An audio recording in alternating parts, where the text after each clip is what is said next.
Hi friends, welcome back to my channel. ಎಲ್ಲರೂ ಹೇಗಿದ್ದೀರಾ? ಎಲ್ಲರೂ ಚೆನ್ನಾಗಿದ್ದೀರಾ ಅಂದ್ಕೊಂಡು ನಾನು ಮತ್ತೆ ಲಾಗ್ ಸ್ಟಾರ್ಟ್ ಮಾಡತ್ತೀನಿ. ಫ್ರೆಂಡ್ಸ್, ಯಾರೆಲ್ಲ ಈ ವಿಡಿಯೋ ನೋಡ್ಲತ್ತೀರಿ ದಯವಿಟ್ಟು ನನ್ನ ಚಾನಲ್ನ ಸಬ್ಸ್ಕ್ರೈಬ್ ಮಾಡ್ಕೊಳ್ಳಿ. ನಿಮ್ಮ ಫ್ರೆಂಡ್ಸ್ ಮತ್ತು ಫ್ಯಾಮಿಲಿ ಜೊತೆ ಶೇರ್ ಮಾಡಿ. ವಿಡಿಯೋ ಇಷ್ಟ ಆದರೆ ಲೈಕ್ ಮಾಡೋದು ಮಾತ್ರ ಮರಿಬೇಡಿ ಫ್ರೆಂಡ್ಸ್. ಸಂಡೇ ದಿನ ಹೊರಗಡೆ ಹೋಗಿದ್ವಿ, ಬೀಚ್ಗೆಲ್ಲ ಹೋಗಿದ್ವಿ. ಬೀಚ್ ನೋಡ್ಕೊಂಡು ಬರುವಾಗ ಅಲ್ಲಿ ಮಕ್ಕಳೆಲ್ಲ ಆಟ ಆಡ್ಲತ್ತಿದ್ರು. ನನ್ನ ಮಗಳು ಆ ಕಡೆ ನೋಡಿಬಿಟ್ಟು ಆಡ್ತೀನಿ ಅಂದಾಗ ನನ್ನ ಹಸ್ಬೆಂಡ್ ಕರ್ಕೊಂಡೋಗಿ ಅವಳಿಗೂ ಸಹ ಅಲ್ಲಿ ಆಡ್ಲಕ್ಕೆ ಹಚ್ಚಿದ್ರು. ಅವ್ರ ಪಪ್ಪ ಅಂದ್ರೆ ಭಾಳ ಪ್ರೀತಿ ಮಾಡ್ತಾರೆ ಆಕಿಗೆ.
ಅಲ್ಲೇ ಸ್ವಲ್ಪ ಆಟ ಆಡಿದ್ರು. ಆಮೇಲೆ ಆಕೆ ಕರ್ಕೊಂಡು ಬಂದ್ವಿ. ಇಲ್ಲಿ ದುಬೈ ಮಾರ್ಕೆಟ್ ವಿಡಿಯೋ ಮಾಡ್ಕೋಬೇಕಂತ ಹೇಳಿ ಬಂದ್ವಿ ಫ್ರೆಂಡ್ಸ್. ದುಬೈ ಮಾರ್ಕೆಟ್ ಇದು ದಮನ್ ಒಳಗೆ ಫೇಮಸ್ ಮಾರ್ಕೆಟ್. ಇಲ್ಲಿ ಎಲ್ಲ ಥರದ ಶಾಪ್ಗಳನ್ನು ನೋಡ್ಬೋದು. ಒಂದೇ ಏರಿಯಾದಲ್ಲಿ ಎಲ್ಲ ಥರದ ಶಾಪ್ ಅದಾವ. ಎಲ್ಲ ಚಿಕ್ಕ ಮಕ್ಕಳು ಟಾಯ್ಸ್ ಎಲ್ಲ ಸಿಗ್ತವೆ, ಹಾಗೆ ಡ್ರೆಸ್ಸಸ್ ಸಿಗ್ತವೆ, ಚಪ್ಪಲಿಗಳು ಸಿಗ್ತವೆ, ಹಾಗೆ ಜ್ಯುವೆಲರಿ ಸೆಟ್ಗಳ ದುಕಾನ್ ನಾವು ಇಲ್ಲಿ ನೋಡ್ತೀವಿ ಫ್ರೆಂಡ್ಸ್. ಹಾಗೆ ಪರ್ಫ್ಯೂಮ್ಸ್ ಆಗ್ಬೋದು, ಲೇಡೀಸ್ ಬ್ಯೂಟಿ ಪ್ರಾಡಕ್ಟ್ಗಳು ನೋಡ್ತೀವಿ. ಎಲ್ಲ ಥರದ ದುಕಾನ್ಗಳು ಇಲ್ಲಿ ಸಿಗ್ತಾವೆ. ಹಾಗೆ ಹೊರಗಿನ ದೇಶ ಚಾಕ್ಲೇಟ್ ಅದನ್ನು ಸಹ ಇಲ್ಲಿ ಸಪ್ರೇಟ್ ಶಾಪ್ಸ್ ಅದಾವ. ಬ್ಯಾಗು, ಗಾಗಲ್ಸು, ವಾಚಸ್ಸು ಎಲ್ಲ ಥರದ ಶಾಪ್ಗಳು ಒಂದೇ ಕಡೆ ಇದಾವೆ. ಇಲ್ಲಿ ನೋಡೋದಕ್ಕೆ ತುಂಬ ಲುಕ್ ಅನಿಸ್ತಾ. ಒಳಗೆ ಹೋಗಿ ಒಂದೊಂದು ಸಲ ಸುಮ್ಮನೆ ತಿರುಗಾಡ್ಕೊಂಡು ಬರ್ತೀವಿ. ನೀವು ಸಹ ಒಮ್ಮೆ ದಮನ್ದಲ್ಲಿರೋ ದುಬೈ ಮಾರ್ಕೆಟ್ ನೋಡ್ಕೊಂಡು ಬನ್ನಿ ಫ್ರೆಂಡ್ಸ್.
ಇವಾಗ ರಕ್ಷಾಬಂಧನ ಸಹ ಸಮೀಪ ಇರೋ ಕಾರಣ ಇಲ್ಲಿ ಎಲ್ಲ ದುಕಾನ ಒಳಗೆ ನಾವು ರಾಖಿ ನೋಡ್ತಾ ಇದ್ದೀವಿ.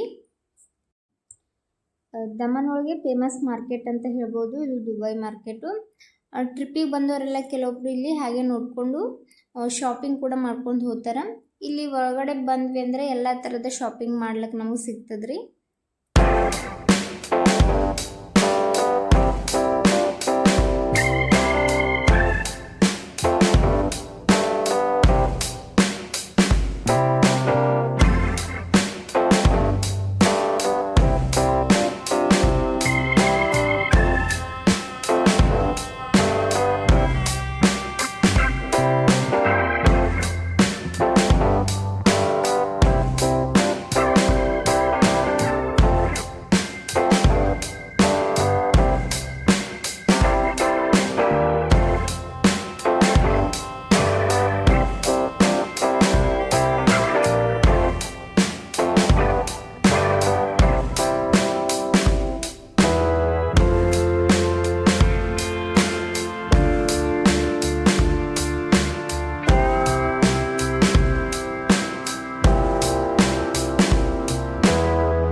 ನಾವು ಮಾರ್ಕೆಟೆಲ್ಲ ನೋಡಿಕೊಂಡು ಹೊರಗಡೆ ಬಂದ್ವಿ. ಹೊರಗಡೆ ಬಂದಾಗ ಈ ಥರ ವ್ಯೂ ಇತ್ತು ಫ್ರೆಂಡ್ಸ್. ಇನ್ನೂ ಸ್ವಲ್ಪ ಎಲ್ಲ ಕೆಲಸ ನಡೀತಾ ಇತ್ತು. ಇವಾಗ ಲೈಟಿಂಗ್ ಎಲ್ಲ ಹಾಕ್ತಾಯಿದ್ರು. ತುಂಬ ಇಂಪ್ರೂವ್ ಆಗ್ಲತ್ತಿದ್ರಿ ದಮನ್. ಮೊದಲು ಈ ಥರ ಇದ್ದಿದ್ದಿಲ್ಲ. ಇವಾಗ ರೋಡ್ ಎಲ್ಲ ಮತ್ತೆ ಹೊಸದಾಗ್ಯದ. ಹಾಗೆ ಲೈಟಿಂಗ್ ಎಲ್ಲ ಮಾಡ್ತಾಯಿದ್ರು. ಲುಕ್ ಅಂತೂ ಸಖತ್ತಾಗಿ ಕಾಣ್ತಾ ಇತ್ತು. ನೈಟ್ ವ್ಯೂ ಅಂತೂ ಭಾಳ ಚಂದ ಕಾಣ್ತದ್ರಿ. ಇಲ್ಲಿ ನೈಟ್ ವ್ಯೂ ನೋಡ್ಬೇಕಂತ ಎಷ್ಟೋ ಜನ ಇಲ್ಲಿ ಬರ್ತಿರ್ತಾರೆ. ಹಾಗೆ ಕೆಲವೊಬ್ರು ಟ್ರಿಪ್ಪಿಗೆ ಬಂದಿರ್ತಾರೆ, ಇಲ್ಲೇ ಹೋಟೆಲ್ ಒಳಗೆ ಸ್ಟೇ ಇರ್ತಾರಲ್ರಿ, ಅವರೆಲ್ಲ ನೈಟ್ ಜಾಸ್ತಿ ಇಲ್ಲಿ ಹೊರಗಡೆ ತಿರುಗಾಡೋದು. ವ್ಯೂಸ್ ಸೂಪರ್ ಆಗಿರ್ತದೆ ಅಂತ ಹೇಳ್ಬಿಟ್ಟು.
ಅಲ್ಲಿ ಮಾರ್ಕೆಟೆಲ್ಲ ನೋಡಿಬಿಟ್ಟು ನಾವು ಸೀದಾ ತರಕಾರಿ ಮಾರ್ಕೆಟ್ಗೆ ಬಂದ್ವಿ. ಸ್ವಲ್ಪ ತರಕಾರಿ ತೊಗೊಂಡು ಹೋಗ್ಬೇಕಂತೇಳಿ ಟಮಾಟಿ ಹಾಗೆ ಸ್ವಲ್ಪ ಕಾಲಿಫ್ಲವರ್ ತೊಗೊಂಡ್ವಿ. ಟಮಾಟಿ 80 ರೂಪಾಯಿ ಕೆಜಿ ರೀ, ಭಾಳ ಕಾಸ್ಟ್ಲಿ ಆಗಿದ್ದು ಟಮಾಟಿ. ಅರ್ಧ ಕೆಜಿ ತೊಗೊಂಡ್ವಿ, ಯಾಕಂದ್ರೆ ಫ್ರಿಜ್ ಇಲ್ಲ, ಕೊಳ್ತು ಹೋಗ್ತವ ಜಾಸ್ತಿ ಆದ್ರಂತ ಹೇಳಿಬಿಟ್ಟು ಸ್ವಲ್ಪ ತೊಗೊಂಡ್ವಿ. ಮತ್ತು ಬೇಕಾದ್ರೆ ತೊಗೊಂಡ್ರಾಯ್ತು ಅಂಥೇಳಿ ತೊಗೊಂಡ್ಬಿಟ್ಟು ಮನೆಗೆ ಬಂದ್ವಿ. ನಡ್ಕೊಂಡೇ ಬಂದಿದ್ವಿ. ಭಾಳ ಟಯರ್ಡ್ ಆಗಿತ್ತು, ಏನು ಮಾಡೋಕ್ಕೂ ಮನಸ್ಸು ಇದ್ದಿದ್ದಿಲ್ಲ. ನನ್ನ ಹಸ್ಬೆಂಡ್ ಸ್ವಲ್ಪ ಮಸಾಲೆ ರೈಸ್ ಮಾಡಿದ್ರಿ. ಬರೋವಾಗ ಪಾನಿಪುರಿ ತಂದಿದ್ವಿ. ಪಾನಿಪುರಿ ತಿಂದ್ಬಿಟ್ಟು ಸ್ವಲ್ಪ ಮಸಾಲೆ ರೈಸ್ ಉಂಡ್ಬಿಟ್ಟು ನಮ್ಮ ಡೇನ ಇಲ್ಲಿಗೆ ಎಂಡ್ ಮಾಡಿದ್ವಿ ಫ್ರೆಂಡ್ಸ್. ಮತ್ತೆ ಮುಂದಿನ ವಿಡಿಯೋದಲ್ಲಿ ಸಿಗೋಣ. ಅಲ್ಲಿವರೆಗೂ ಬಾಯ್ ಫ್ರೆಂಡ್ಸ್.